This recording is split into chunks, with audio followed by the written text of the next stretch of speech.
This is the Lone Crater YouTube. We hope this video helps. You start by writing the geometric mean definition and immediately isolate the product that contains x. Once done, raise both sides to the nth power, so gmn equals the product x1, x2, xn. Make sure to single out the factor that is x. Next, take natural logs on both sides. Logs convert products into sums, which is why we use them here. This transformation is the first actionable step that turns multiplicative complexity into additive form you can solve for ln x.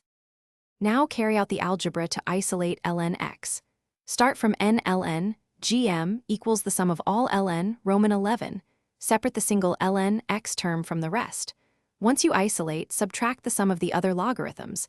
Ln x equals n ln gm minus the sum of ln of the remaining factors. If x appears k times, divide by k to get ln x. This step turns the combined information into a direct formula. Its y-logs make solving multiplicative problems straightforward. To finish, compute the numerical ln values consistently. Use natural logs unless another base is specified.